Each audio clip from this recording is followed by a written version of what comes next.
Hi, welcome to the video. So this is Kenny Veach related.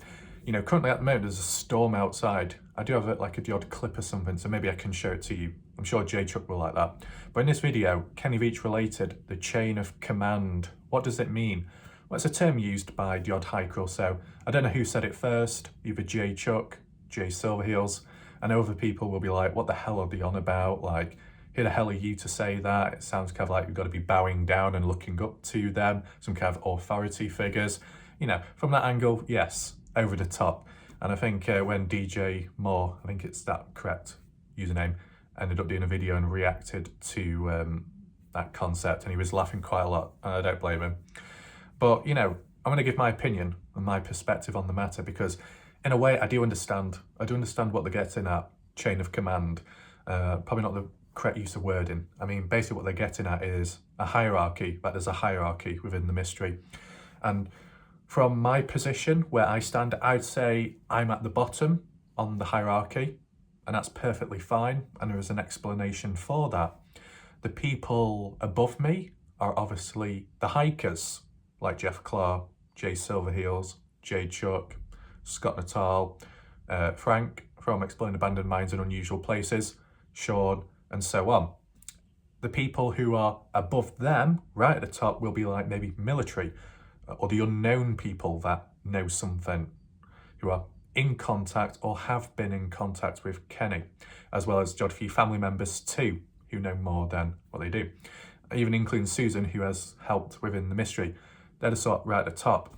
Now, the reason why it's structured like that is because the reality is, a fair few of my videos have consisted of findings, spotting something, picking up on things, either by me or by other people, through certain media. Photos, like with Jeff Clark's Mineshaft, videos like with Sean's and Scott's. Without that stuff, would I be able to make certain videos? Probably not. And even when it comes to reinforcing certain points with the use of evidence and footage, like with Jay Silverheels' video at one point, without it, could you provide an update? Could you provide evidence? I wouldn't be able to. I wouldn't be able to really strengthen it because I wouldn't have access to that stuff. Because in addition, what you've got to acknowledge is that they have allowed for someone like me, and maybe some others, to make use of the footage to cover it briefly and to give an opinion. So it is appreciated at the end of the day. And that's the way I see it. And the same with the people further at the top, like with Susan, information she has, stuff she knows about or knew about, knowing about Kenny and other little bits of small details, text messages, screenshots. Would I have access to that? Do I have those resources? No, I don't, but they do. So it is in a way vital for them to be present, which they are, and that's appreciated as well. So people that just come and go, just casually watch, I can understand them thinking a hierarchy, what is this bullshit? But in terms of me, I just see it how I see it, and it makes sense to me at least. That's all I'm saying, okay? And as well, although there might be an order, there might be a hierarchy in the sense of how information is processed, collected and passed on, passed down. Yeah, there is a delay. People at the top, or people going out, researching, like Atari online, or people physically going out, boots on ground, regardless, footage, material, evidence, it's collected. But there might be a delay because they've got to get back. They've got to edit stuff. They've got to upload things and then pass it around, whether it be publicly or sharing it with the odd person in between because it's a bit risky or they're just not able to do it public at the moment. So I understand that with the delay. I guess the only time when it becomes a problem is when people start drip feeding information in a cryptic way, because it's like, okay, if you can't release that much, just say, don't start turning it into a game, because when you start turning it into a game, then you're gonna start losing credibility. Even if it is genuine, people might not believe in it as much because they think, I'm not gonna play this game, I'm not gonna mess around, you can get lost. So you either release it publicly or maybe privately, or if you just can't do anything because you're in a sticky situation, just say. You know what I'm saying? It's just at times, as like Jeff Clark said, it's the process of how information is delivered and shared around. It's not always good. It's a bit dodgy at times. and that can be not so good, you know what I'm saying?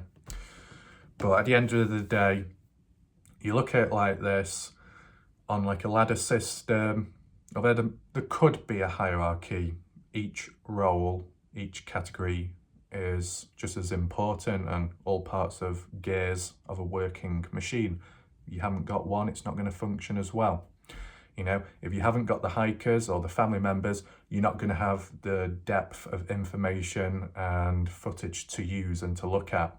And then equally, if you don't have people who cover the mystery kind of extensively, like me, then the mystery itself is going to kind of die down. There's no place where everyone collects to share ideas or stuff, and it's not going to be spread as much, if that makes sense, because the constant coverage and the constant talk creates noise, and then it might bring in the correct people, or at least it keeps things active, so the right people come in at a certain point. I don't know, you know what I'm saying?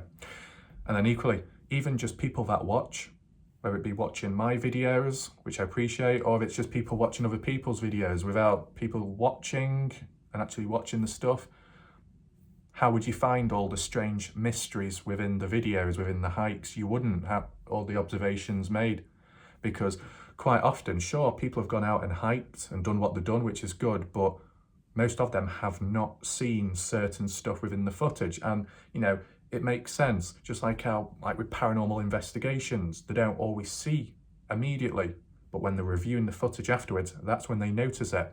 In a case like this, it's the people that watch the videos once uploaded, they find the stuff, and then at times notify the hikers and say, did you see that? Did you pick one up? And they're like, oh no, I didn't. Wow, that is surprising. So you see, each role is quite important at the end of the day, regardless. So yeah, that's just my take on it, just a brief opinion. And so, yeah, next video, we'll look into something a bit more deeper, and we'll see where we go from there. So thanks for watching. See you next one. Goodbye.